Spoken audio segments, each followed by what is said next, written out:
주님께서 여러분과 함께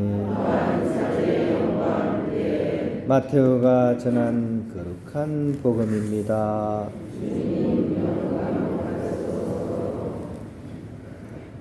그때 예수님께서는 군중을 보시고 산으로 오르셨다. 그분께서 자리에 앉으시자 제자들이 그분께 다가왔다. 예수님께서 입을 여시어 그들을 이렇게 가르치셨다. 행복하여라 마음이 가난한 사람들, 하늘나라가 그들의 것이다. 행복하여라 슬퍼하는 사람들, 그들은 위로를 받을 것이다. 행복하여라 온유한 사람들, 그들은 땅을 차지할 것이다. 행복하여라 의로움에 줄이고 목마른 사람들, 그들은 흡족해질 것이다. 행복하여라 자비로운 사람들, 그들은 자비를 입을 것이다. 행복하여라 마음이 깨끗한 사람들, 그들은 하느님을 볼 것이다. 행복하여라 평화를 이루는 사람들, 그들은 하느님의 자녀라 불릴 것이다. 행복하여라 의로움 때문에 박해를 받는 사람들, 하늘나라가 그들의 것이다. 사람들이 나 때문에 너희를 모욕하고 박해하며 너희를 거슬러 거짓으로 온갖 사악한 말을 하면 너희는 행복하다. 기뻐하고 즐거워하여라. 너희가 하늘에서 받을 상이 크다. 주님의 말씀입니다. 네, 평화를 빕니다.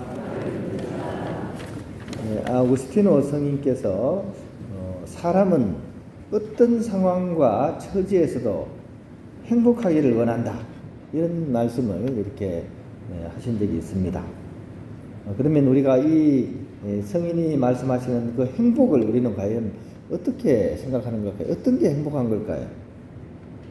많은 사람들이 다다익선이죠, 그죠? 내가 가진 게 더 많은 것, 또 그것도 더 좋은 것을 많이 가지는 것, 이걸 아마 이렇게 자본주의 사회에서는 제일 큰 행복으로 아마 이길 것입니다. 물질만 그런 것이 아니라 건강도 마찬가지죠. 건강할수록 좋죠, 그죠? 외모는 또 어떻습니까? 멋지고 예쁠수록 좋죠, 그죠? 그래서 막 얼굴은 V라인, 몸매는 S라인, 그죠? 우리 자매님들도 그렇죠? 몸매가 S라인이길 원하죠? 안 그래요? D라인보다 낫잖아요, 그죠? D라인 뭡니까? D라인 이렇게 배가 불룩 나온 게 D라인이고요. 재물도 그렇죠, 그죠? 재물도 많을수록 좋지 않아요, 그죠? 이거는 뭐 동서고금 남녀노소를 가리지 않고 많을수록 아마 좋다고 생각할 겁니다. 그래서 좀 이렇게 뭔가 경제적으로 안정이 되고 내가 사고 싶은 거 다 살 수 있으면 행복할 거라고 생각합니다. 이 자본주의의 그런 개척자라고 불리는 사람이 있습니다. 역사상 최고 부자라고 환율을 따졌을 때 아마 이 사람이 최고 부자일 거라고 불리는 사람이 있습니다. 미국인인데요. 록펠러라는 사람입니다. 록펠러. 이분이 젊은 시절 때 어떤 기자로부터 이런 질문을 받았어요. 무엇이 당신을 행복하게 합니까? 이런 이제 질문을 받았어요. 그러자 이분이 이런 얘기를 했어요. 내가 1달러라도 더 가진다면 나는 행복할 거야, 이런 얘기를 했습니다. 그 엄청난 부자가 그래도 부족했던지 한편으로는 그냥 솔직하죠, 그죠? 왜 부자가 되느냐? 부자가 되고 싶어 노력을 하니까 부자가 되죠, 그죠? 그래서 어떻게 보면 굉장히 솔직한 고백이기도 해요. 나는 1달러만 더 가져도 행복하다. 그런데 그게 진짜 행복이었을까라는 질문을 한번 던져봅니다. 왜냐하면 이 사람이 그 1달러를 더 벌기 위해서 그 이후에도 계속 노심초사 막 고민을 하고 막 노력을 했거든요. 그러다가 나중에 불치병이 걸립니다. 불치병. 시한부 3개월 정도 선고를 받습니다. 그래가지고 이제 음식을 이렇게 막 이런 거 먹어야 되는데 그 돈 많은 부자가 돈이 많음에도 불구하고 일주일 식량값이 1달러밖에 안 되는 거예요. 그러니까 피죽만 먹어야 되는 거야. 그 부자가 아무리 돈이 많아도 이게 불치병 걸리니까 그렇게 살아야 되는 거예요. 그래가지고 이제 이분이 이제 치료를 하기 위해 가지고 이제 병원을 찾았습니다. 병원 입구에 간판이 멋진 게 걸려 있었어요. 어떤 간판이냐면 주는 것이 받는 것보다 행복하다.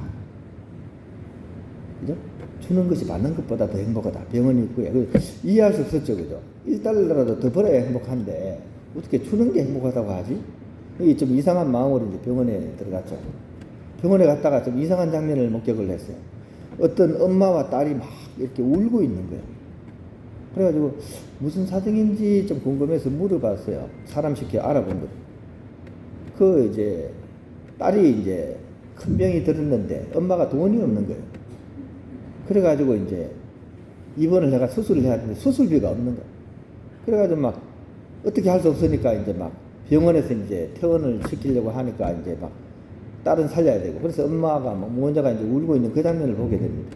그래가지고 이 사람이 자기 비수를 시켜가지고 이제 익명으로 그 이제 모녀를 위해서 이제 돈을 이제 씁니다. 그래가지고 다행히 그 이제 딸이 치료를 잘 받아가지고 회복을 하게 되는 거예요. 자기는 익명으로 기부했으니까 이름을 안 알렸을 거 아니에요. 근데 그 자매가 이제 퇴원을 할 그 장면을 보면서 이 사람이 가슴을 탁 부여안고 드디어 그 병원 입구에 걸린 그 간판의 의미를 온몸으로 깨닫는 거죠. 아, 진짜구나.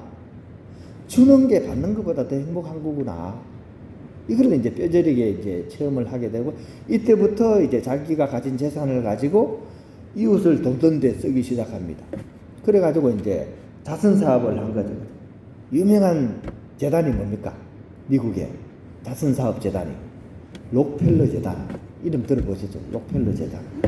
그래가지고 가장 많은 그런 기부금을 통해 가지고 이웃을 돕는 그런 일을 이제 실천하며 살았던 사람이 3개월 살아야 되는데 수명이 연장이 됐어요.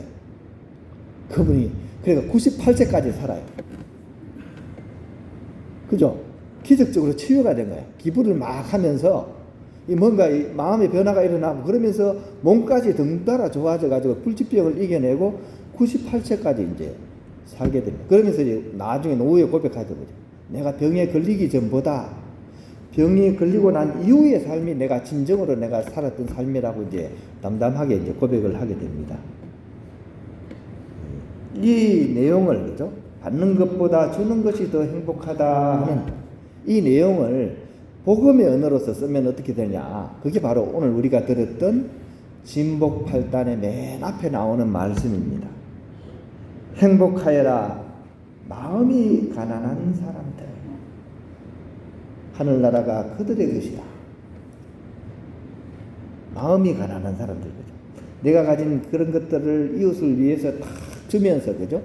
비워낼 수 있는 사람 그 사람이 진정으로 행복한 사람이고 또 하늘나라가 그들의 것이라는 선언 그것이 바로 오늘 복음에 나옵니다. 산상설교죠. 예수님 가르침의 핵심 산상설교의 그 8개 중에서도 맨 앞에 나오는 말씀 마음이 가난한 사람 또 이어지는 내용은 뭡니까?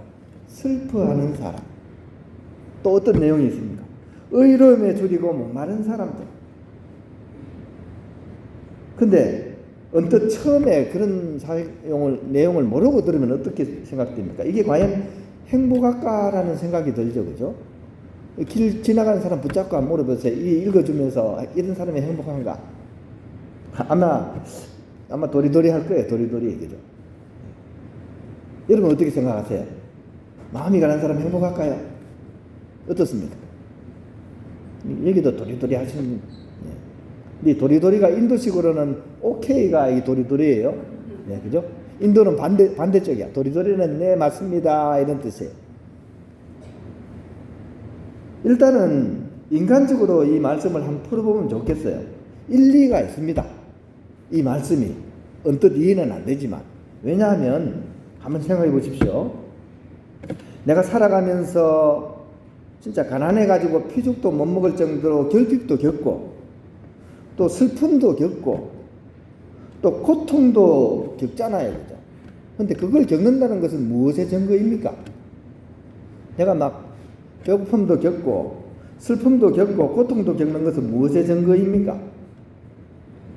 내가 살아있음의 증거이지 않습니까? 살아있다는 증거입니다. 그러니까 진짜 불행은 뭐냐 하면 고통이 아니라 아무것도 못 느끼는 무감각이지 않겠습니까? 그런 점에서는. 그죠? 그래서 내가 고통을 겪고 슬픔을 느낀다는 건 그래도 내가 살아있으니까 느낄 수 있는 거예요. 하지만 그것만으로는 행복하다는 사실을 온전하게 정언하지는 못합니다. 신앙인들은 여기에다가 하나가 더 붙어야 되는 거예요.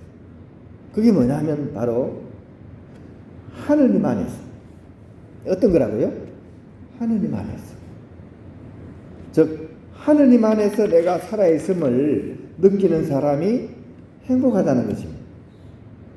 왜냐하면 그 사람은 하느님과 함께 살아가고 있기 때문입니다. 그런 마음으로 오늘 복음을 읽어보면 이렇게 해석을 할 수가 있는 거예요. 마음이 가난하다 하는 내용은 정말 아무것도 없다는 그런 말이나 뜻이 아니라 오히려 가난하기 때문에 하느님을 가장 먼저 붙드는 삶, 세상에 믿을 게 없으니까 제일 먼저 하느님을 믿는 삶, 이 삶이 바로 마음이 가난하다는 뜻이 될 것입니다. 또 슬퍼하는 사람, 어떤 사람입니까? 죄와 상처를 외면하지 않는다 이런 뜻이 아닙니다. 오히려 슬픔 가운데서도 하느님의 자비 안으로 그 슬픔을 가져갈 수 있는 사람, 그래서 행복한 겁니다. 온유하다는 것은 약해진다 이런 뜻이 아니고 하느님께 자신을 맡길 수 있는 그런 유연함을 가진 사람. 그죠? 막 태풍이 불 때 뭐가 제일 강합니까?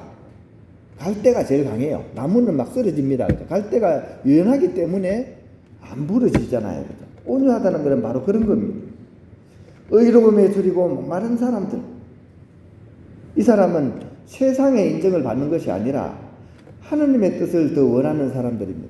세상 사람들한테 인정받기보다 하느님께 인정받기를 더 원하는 사람. 이렇게 사는 사람은 겉으로는 부족해 보일 수도 있어요. 세상 사람들이 보기에는 모질일 수가 있습니다. 하지만 속으로는 바로 하느님과 함께 살아가기 때문에 풍요로운 사람, 진정으로 행복한 사람이 되는 것입니다. 왜냐하면 그는 이 온 우주를 창조하신 하느님을 소유하고 있기 때문입니다. 대제사가 기도하신 유명한 기도가 있잖아요. 그죠? 하느님을 소유한 사람은 모든 것을 소유한 것이니 하느님만으로 만족하도다. 목소리는 좀 거칠지만 기쁘게 들어주세요. 토마스 머튼도 그런 얘기를 했죠. 그죠? 우리 시대 영성가. 행복이라는 것은 우리에게 필요한 그 한 가지가 무엇인지를 알아내는 것이라고 얘기했습니다. 그리고 그 한 가지를 찾으면 나머지는 기꺼이 내려놓을 수 있다는 것입니다. 그 필요한 한 가지가 무엇일까요? 토마스 머튼은 바로 이렇게 얘기합니다. 그것은 바로 하느님 뜻 안에서 살아가는 것이다. 이렇게 얘기를 했어요. 대제사가 얘기한 거하고 같죠? 그죠? 비슷한 얘기입니다. 그죠?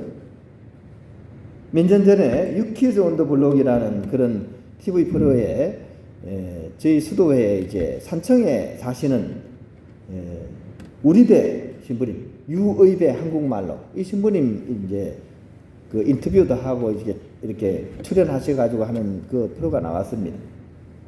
거기 보면 이제 이 신부님의 삶에 대해서 이제 설명을 해주는데요. 한국에 오셔가지고 40년 동안 바로 그 산청에서만 사셨어요. 그것도 나 환자들하고만 이렇게 살았습니다. 신부님 방에 카메라가 이제 촬영을 막 했었는데 진짜 아무것도 없죠. 조그만 그냥 세면대 하나 있고 가재도구도 몇 개 없고 한데 거기 이제 벽에 쓰여진 글씨가 이제 그 당시에 프로를 본 많은 사람들의 마음을 울렸다고 해요. 그 신부님 방에 뭐라고 적혀 있었냐? 살아있는 동안 가난한 사람을 사랑한 사람은 죽을 때 두려움이 없다. 이런 글귀였습니다. 당신의 어떤 삶의 정황면 같아요. 남환자들과 함께 그저 살아가면서 그 가난한 이들을 사랑한 사람은 죽을 때에도 두려움이 없다. 이런 내용이었습니다. 이 문구가 우리의 마음을 좀 이렇게 울리는 것 같습니다. 행복은 파랑새처럼 멀리 있지 않습니다. 돈이 더 벌리면 그 행복이 찾아오는 것도 아닙니다. 로또 맞아서 오는 것도 아닙니다. 내가 지금 겪고 있는 이 문제거리가 다 사라지면 그 행복이 찾아오는 것이 아닙니다. 앞에서 제가 말씀드린 것처럼 하느님을 믿고 하느님께 맡기고 하느님 뜻대로 살려고 애쓰는 그 자리, 그곳이 바로 진정한 행복이 머무는 자리라는 것입니다. 바로 이 자리야말로 진짜 행복한 자리입니다. 우리는 이 자리에 눌러 앉을 수 있었으면 좋겠습니다. 오늘도 우리가 마음이 조금 더 가난해지고 마음이 조금 더 자비로워지고 마음이 조금 더 하느님을 의지할 수 있다면 바로 그 자리로 조금씩 이 하느님 나라는 우리에게 다가오게 됩니다. 동시에 하느님과 함께하는 그 행복감도 몽실몽실 버블 커져가게 될 것입니다. 그런 마음으로 오늘 우리에게 들려주시는 주님의 말씀 진복팔단, 오늘 다시 한번 집에 가서 읽어보면서 참되고 완전한 그런 행복을 살아갈 수 있는 우리 성남동 교우들이 되실 수 있도록 함께 노력했으면 좋겠습니다.